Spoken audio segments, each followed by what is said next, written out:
Hello and welcome to this little quiet moment I'm having on the floor here in my pajamas in fluffy bed socks.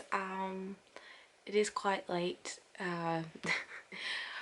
It's mainly because the house is so quiet because everyone's gone to bed.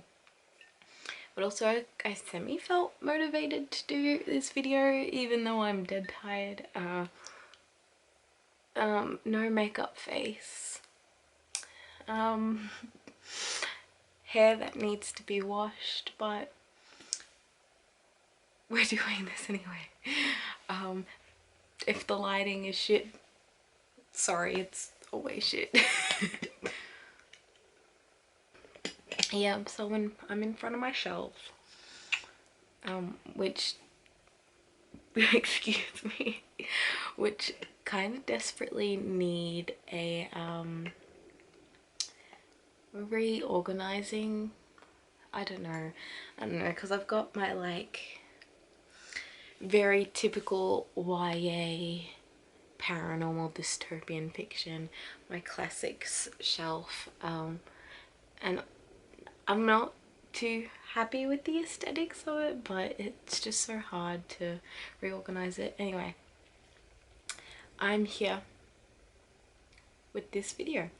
Instead of doing a book haul, an updated book haul since my last one, which was, did I do that at the start of the year?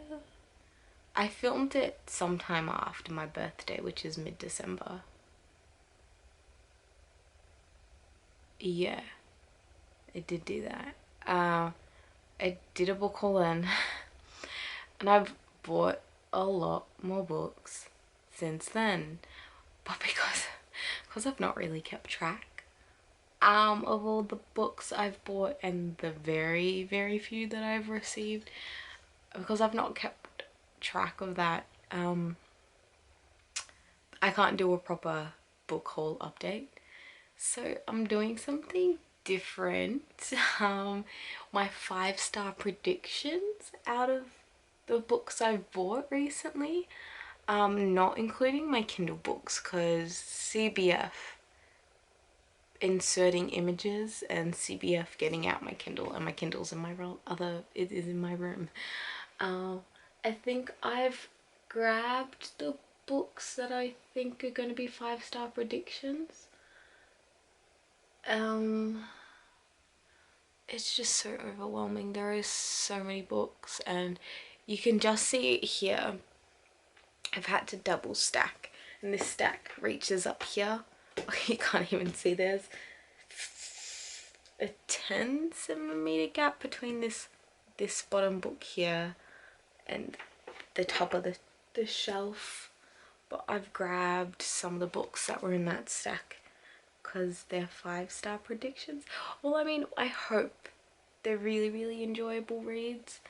I give 5 stars out easily, I would say, simply because even if it's like a horrible book, if I had a I don't mean horrible, but like if the plot line is not developed, if the world isn't developed, if I enjoyed it, I will give it a 5 stars. Hopefully these books don't fit that. Hopefully they check boxes, but all the boxes are varied. Anyway, I'm gonna get into the stack. How many did I grab? 1, 2, 3, 4, 5, 6, 7, 8, 9. Now I feel bad that I didn't grab a 10, but I don't think there's anything else. I've got this one too. I forgot there was stuff on that shelf. Alright, I'll start with this one that I just grabbed. Talking Up to the White Woman, Indigenous Women and Feminism by Aline Morton Robinson. This book is an extension of my communal responsibilities. I'm representing an Indigenous standpoint within Australian feminism. I think this book is really, really important, not only because it is Australian Indigenous communities that I am exposing myself to more than I would otherwise. It's intersectional feminism, which is something I need to read more of, but it seems like an academic book, which is absolutely fine. It's just I might not be able to do this, read this while doing my thesis. No, I don't think I can, because I've got a lot of things going on at the moment. But when I get to it, hopefully it's not that I should enjoy it, but also it's a conversation that if it makes me uncomfortable, good. It's definitely something that I need to learn more of and expose myself more to, and 100% worth paying for it, because it was a little pricey at work, but that's fine. I'm literally happy to pay. This next book, I went on a mini holiday and I went to a independent bookstore and I wanted to buy some stuff there because, you know, help the economy. I got a couple of books. The other one I think is more of a 4-star prediction. This one I'm hoping is a 5-star. It's called, and it's so gorgeous. Like, look at it. Like, I went in with the intention of, I'll buy a book that I've not seen in my own bookstore, so, you know, I don't feel weird about not just getting it from work. And I found this and I'm like, I didn't see this at work. And then like the next week I saw it at work. Anyway, Fly Away by Kathleen Jennings. I'll read out the blurb. Strange what chooses to flourish. Wait, what? Strange what chooses to flourish here. Which plants, which stories. Bettina Scott lives in a tidy, quaint life. Oh fuck. Bettina Scott lives a tidy, quiet life in Runagate, tending to her delicate mother and their well-kept garden after her father and brothers disappear, until a note arrives that sends Bettina into the scrublands beyond, searching for answers about what really happened to this town and to her family. For this is a land where superstitions hunt and folk tales dream, and power is there for the taking for those willing to look. Now, I believe this is set in the Australian outback. Where did I read that? Okay, there is a quote on the front, like an endorsement quote from Gareth Nix, which, popular YA fantasy writer. The quote is, "A superbly told tale of folklore-infused fantasy full of rising dread set in the sharply observed Australian outback town." In a sharply observed outback town. Excuse me. God. I had ice cream earlier, so being lactose sensitive, that messed with some things.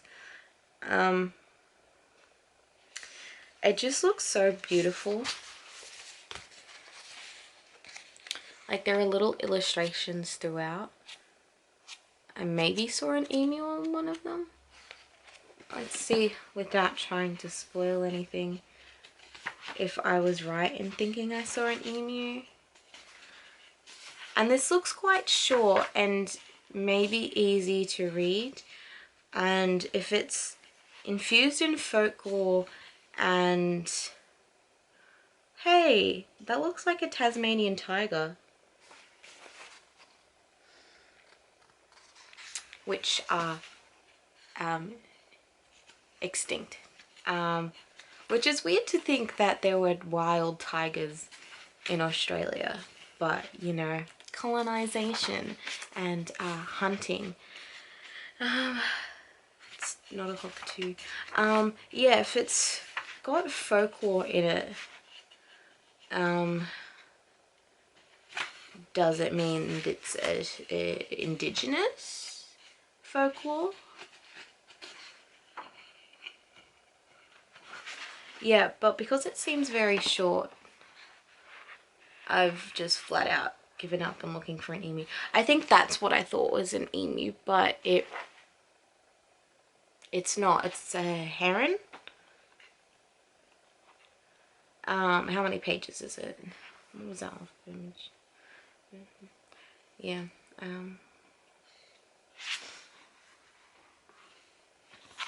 Oh, what? There's a security tag back here? Maybe I should have gotten it from work. There would not have been this security tag. Oh, they're so hard to get off. Why do they do that? Kathleen Jennings is a writer and illustrator based in Brisbane, Australia. She was raised on books on a cattle property in Western Queensland and practiced as a translator and lawyer, which is all stories, isn't it? Before returning to undertake a Masters of Philosophy in Creative Writing, Australian Gothic Literature at University of Queensland. Her short stories have appeared in Lady Churchill's Rosebud Whistlet, 1111 Journal, Tor.com, and in anthologies from Candlewick, I don't know how to pronounce that, Fablecroft Publishing, and elsewhere. She has won 2 Demeter Awards? Ditmar Awards for Best Short Story. As an illustrator, she has been shortlisted for 1 Hugo and 3 World Fancy Awards and won several Ditmars. So, assuming she's not indigenous, but you know, that's a big assumption to make. It's 180 pages, so it seems very doable. I've spent 12 minutes just talking about 2 books. Oh my gosh. 10 books on this list. Who cares if it's long? Next one, Spin the Dawn by Elizabeth Lim. I've been trying to get this book for ages in at work, and it just wasn't coming in. Turns out the supplier no longer stocked and shipped this book, and there was a new supplier, so I had to get a new ISBN and search for the product to order it in. But yes, I finally got it in. New cover. It's gorgeous. I don't know if it's from a new publisher as well. Okay. This is YA fantasy, based off what folklore? I'll figure it out. The blurb is a tailor in disguise, 3 legendary dresses, the competition of a lifetime. On the fringes of the Great Spice Road, Maya Tamarin dreams of becoming the greatest tailor in the land. But as a girl, the best she can hope for is to marry well. Then a royal messenger summons her ailing father to court, and Maya seizes her chance. Disguised as a man, she travels to the summer palace in her father's place to compete for the emperor's favor and the coveted position of imperial tailor. If Maya's ruse is discovered, and her life will be forfeit. But if she wins, she will achieve her greatest dream. Yet nothing could have prepared her for the challenge ahead, to sew 3 magical gowns for the emperor's bride-to-be. From one, the laughter of the sun, one from the laughter of sun, one from the tears of the moon, and one from the blood of stars. Accompanied by the mysterious court enchanter, whose piercing eyes seem to see straight through her disguise, Maya's journey will take her to the far reaches of the kingdom, seeking the sun, the moon, and the stars, and finding more than she could ever have imagined. I love in disguise stories. So one that comes to mind that's actually quite similar plot-wise is a Cinderella retelling. I cannot remember the title. It's a movie. Just Canadian made. Why is that the fact that I'm remembering? Something, the ball. At the ball. Night at the Ball, I don't know. It's like a Cinderella retelling where her father owns a fashion company, a couture line, and her stepmother is taking the company in a direction that the daughter's not happy about because of multiple reasons. The daughter is estranged from her father and she tries to reconnect with him, but the stepmother keeps getting in the way, and they need to hire a new designer at the company, and she applies for the role. They don't hire her, which is fine because, you know, nepotism can be a bad thing, but also the reasons why she wasn't hired was because the stepmother's being rude. And then she applies again, but disguised as a man. And so she makes this entire couture collection disguised as a man. It's amazing. I love the movie so much. The next is Pet by Akweki Emezi. I really hope I got that right. I've heard their name said so many times, and yet is it just because I've only ever heard it said in an American accent? So when I try to do it, it is too late for me to have these thoughts. Blurb. Pet is here to hunt a monster. Are you brave enough to look? There are no monsters anymore, or so the children of the city of Lucille have been taught. Jam and her best friend, Redemption, have grown up with this lesson all their lives. It's big text and I can't read. But when Jam meets Pet, she begins to question what she's been told. Pet has come to hunt the evil lurking in Redemption's house. But how do you save the world from monsters if no one will admit they exist? It just seems like it deals with amazing themes. This cover is amazing. It's short as well. How many pages? 203. It is just so pretty. And I've heard only good things. So excited for that one. The next one. The Boy from the Mish by Gary Lansborough. Yes. First, the cover art is so wholesome. It's so cute. Okay, it's YA romance, but also queer. I'm not gonna read the quote at the top. I'm just gonna jump into the blurb. It's a hot summer and life's going all right for 17-year-old Jackson and his family on the Mish. It's almost Christmas, school's out, and he's hanging with his mates, teasing, visiting tourists, avoiding the racists in town. Just like every year, Jackson's auntie and annoying little cousins visit from the city. But this time Thomas, with his mysterious and troubled past, comes with them. As their friendship evolves, Jackson must confront the changing shapes of his relationships with his friends, family, and community. And he must face his darkest secret, a secret he thought he'd locked away from good. Yeah. And it's got Love Oz YA at the bottom. That's so good. And it's a debut. I've been hanging for it. I actually did a video of books I need to get / read in 2021. I've not edited it, but it is on that list, and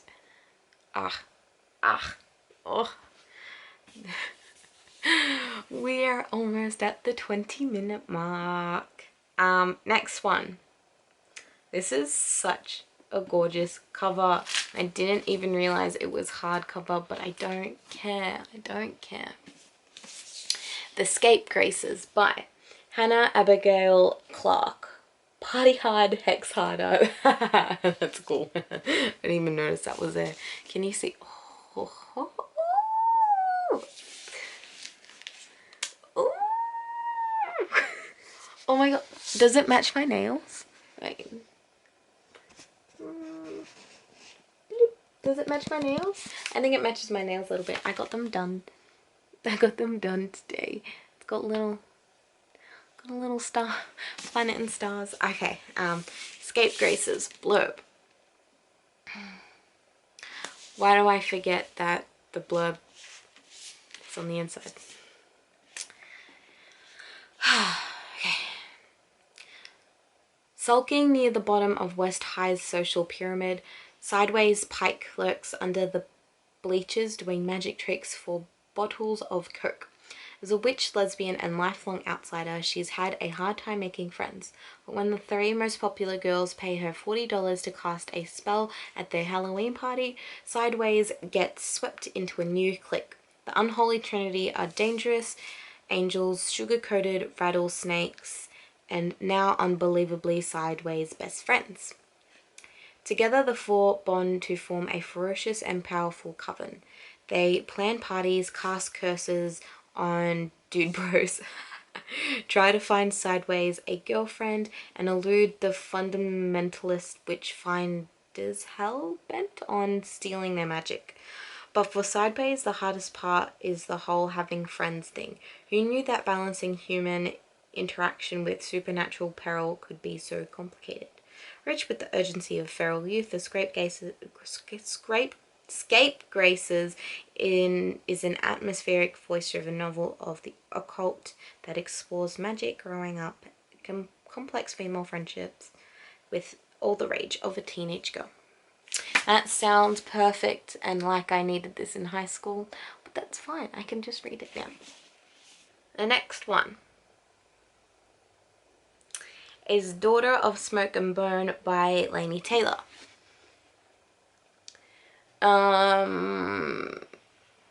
Have any of my published videos, have I mentioned in any of my published videos about this? Anyway, I'll just say it again. I had someone say that my writing style was very reminiscent of Laini Taylor's.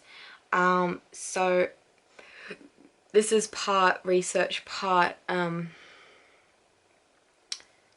the fact that I've always had this on a want to read list.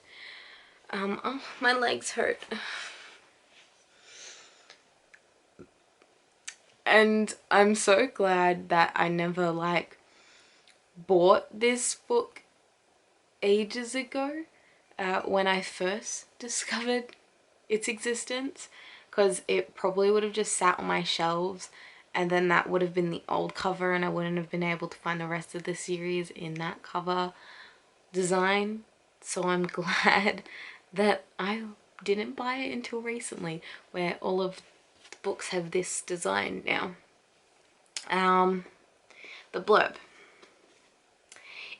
In general, Karo has managed to keep her two lives in balance.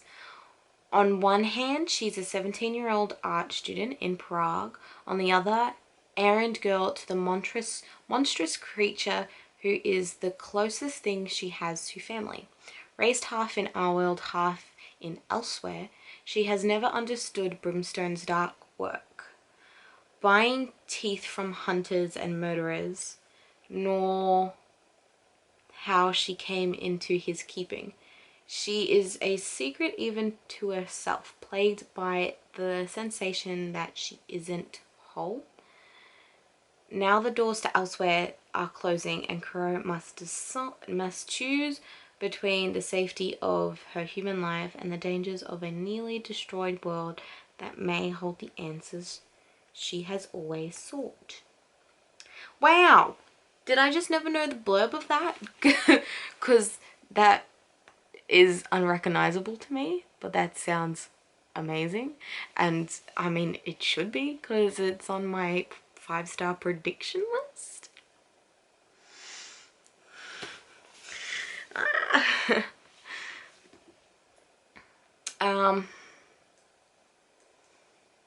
The next one, this cover is amazing. The tagline, mwah. I'm gonna do this again where I don't know how to say people's names. Girl Serpent Thorn by Melissa Bashardos.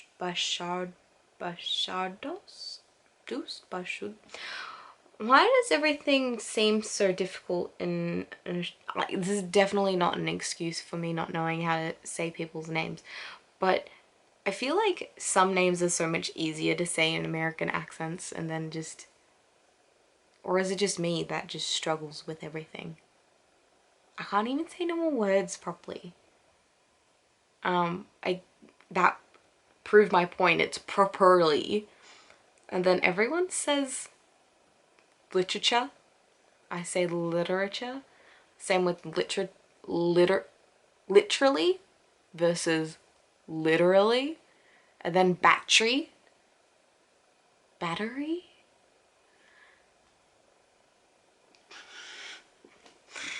It's 11 p.m. and this is what I do with my time. Oh, no, it's almost... My new credit is here. I didn't get a notification that I paid for a new Audible credit. It's almost 11:30. I'm gonna double check that. Maybe my card got charged while it was dead. It seems likely. That's not the thing I wanted to look for. Yeah, I must have gotten charged while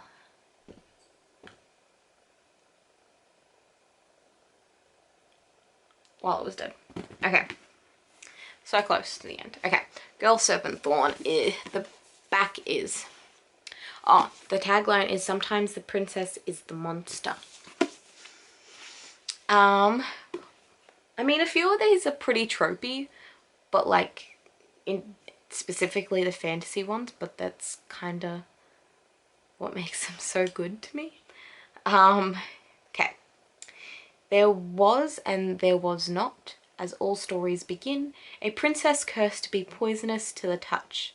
But for Soraya, who has lived her whole life hidden away from everyone apart from her family, safe only...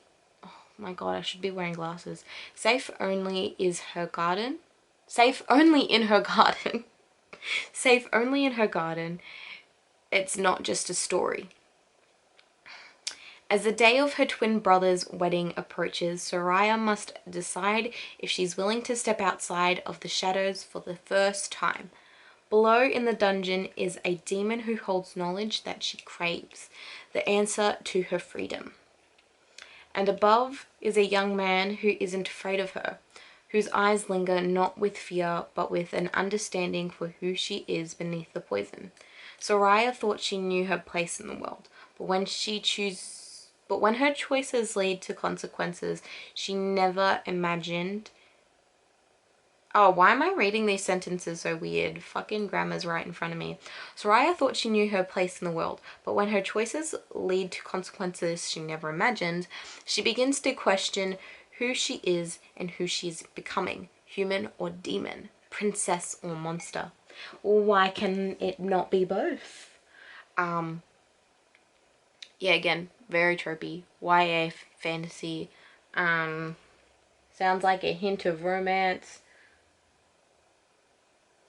I thought it wasn't queer. One of the endorsement quotes. I love this queer, subversive, lyrical, and deeply affirming book. Tasha Suri, author of Empire of Sand. That sounds like a good book. I thought it wasn't queer.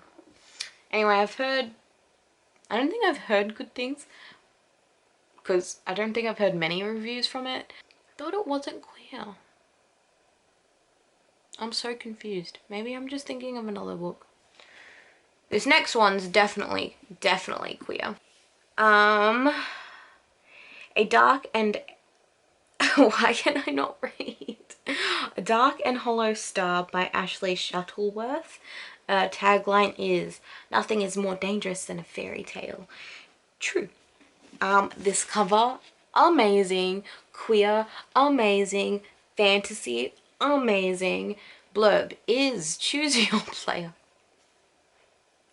I don't know why I find that so funny. I don't even play games.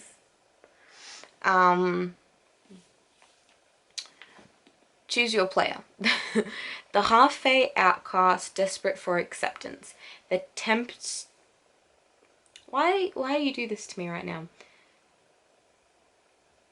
The tempestuous fury, hell-bent on revenge. Now I get that. The dutiful prince determined to earn his place. The brooding guardian, burdened by a terrible secret.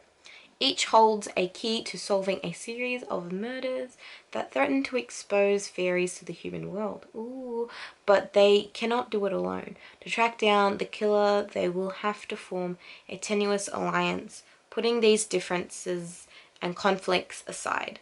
Failure risks the destruction of the fairy and human worlds alike, and time is running out.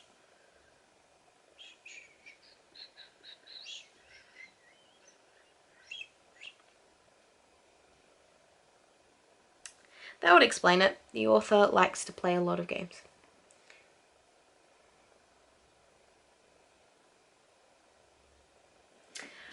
I mean, I wish I could play games, but I get too frustrated to the point where I just don't do well at them.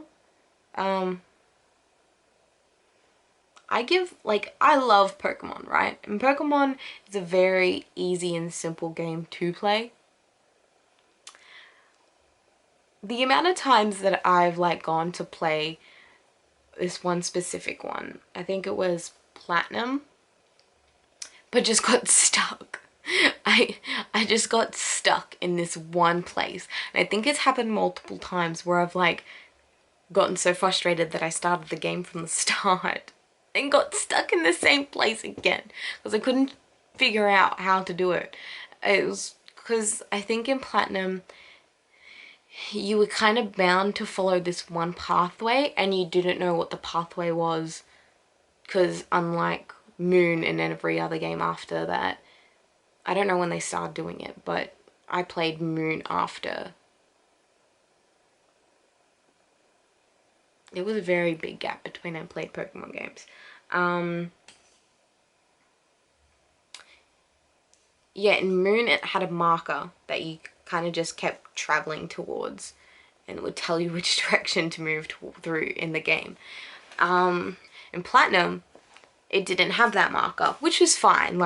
It's fine to not have everything spoon-fed to you, but I'm the type of person that will play for a big chunk of time, stop playing for an bigger chunk of time, and just not pick it up again. So I always get confused and lost at where I left it. Just in Platinum, I always got to this one part where I didn't know how to move beyond it, because there were the routes. There was the route that you could go back to, essentially to where you started the game. Then there were pathways that got you off of the route you were on, but there would always be a sign that would turn you back around because you needed to go another specific pathway in the game. And I think you had to go through one of the caves. I just never got out of this one section of the game, so got very frustrated with it. And this is me just saying that I'm terrible at playing games. I'm up to the last book. I've been talking for what, 40 minutes now? No, I don't know maths. Okay.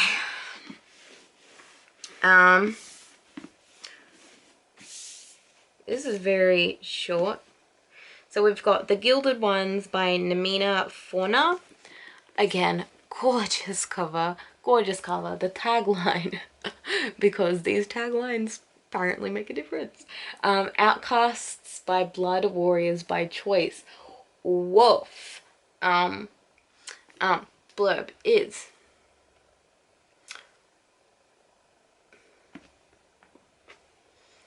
oh my gosh, this, are we girls or are we demons?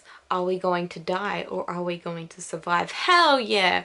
In this bold and immersive fantasy, a young heroine fights to save a world that would dare tame her and discovers she is her own fiercest weapon. Hell yeah!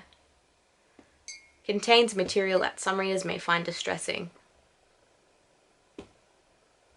Deal with it! This seems so amazing. The cover design, these colors, oh, amazing. Amazing. So, I don't know, to me it seems like a well-balanced stack. Although I think I've got one male author on this stack. I've got a few trans non-binary. One cis man, a lot of queer stuff in general, a few people of color, and this seems like a well-balanced list to me. I don't know, is it a well-balanced list? I could just be very tired.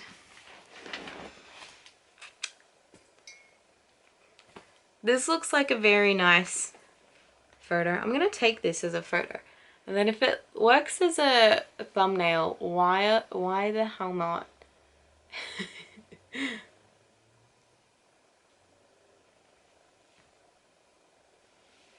I'm trying to not cover any of the important details, but I also kind of want to get my nails in, but my hands are awkward and weird.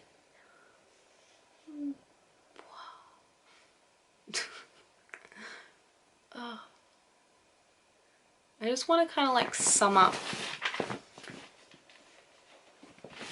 this whole experience for me right now. Sitting on the floor in my pajamas, nails, pretty, tripod in front of me, bed socks. Do I want ballet feet? No, that looks weird, right? Okay, I think I've got the shot. Do I do one with ballet feet? I'm doing one with ballet feet. As much as I can do ballet feet right now. Oh, I'm sickling. Oh, that actually kind of looks cute. Okay. What are you doing?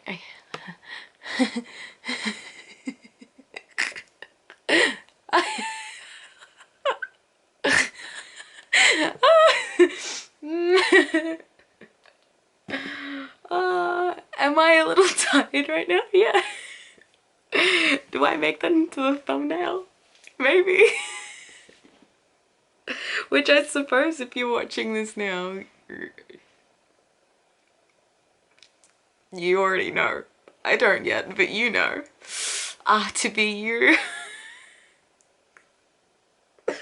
Oh, should I get into bed now? A resounding yes.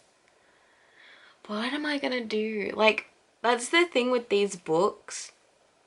They all just sound so good that I want to start them immediately. Except for this one. We know why I can't start that one right now. Hello?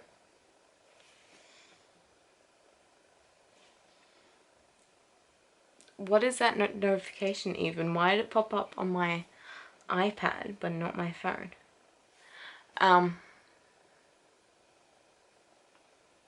Yeah, that's the thing. Like, I want to start all of these like right now, immediately.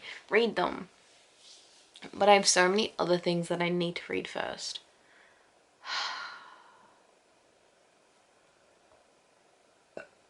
If only I could live a simple life of working and reading, eating and sleeping. And I wish I could balance study and reading, but I can't. Anyway, That is it, me done. That's it, me done. That's me done. It did it. Wow. I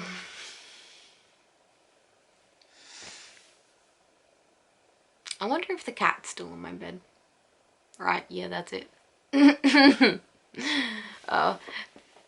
Now, I know I presented 10 books in this video, but there's probably 10 others that I didn't. There's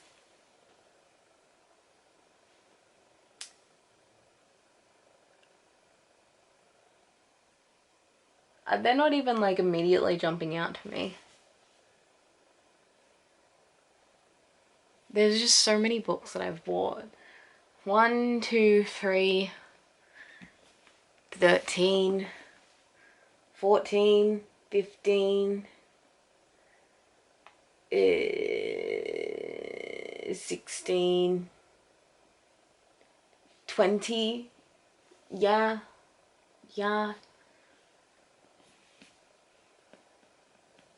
21, 22.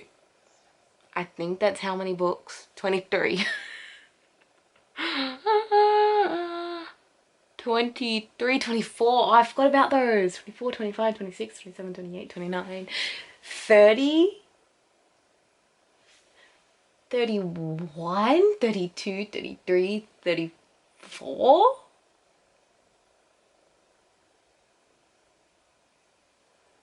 34. I've bought 34 more books since last haul? Maybe? At least?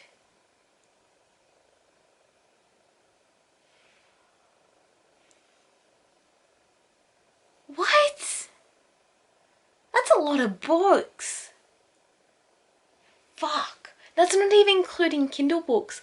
And I've received at least 2 books as gifts.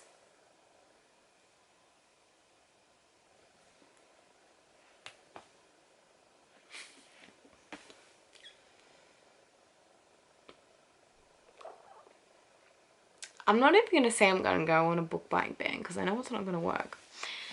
Anyway, I should probably definitely head to bed now. If you made it all the way through this video, thank you. Honestly, it's going to be a very long one and I'm probably hardly going to edit it because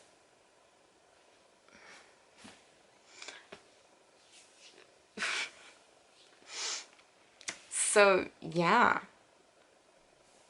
that's it. If you've got any more ideas for sit down videos, comment.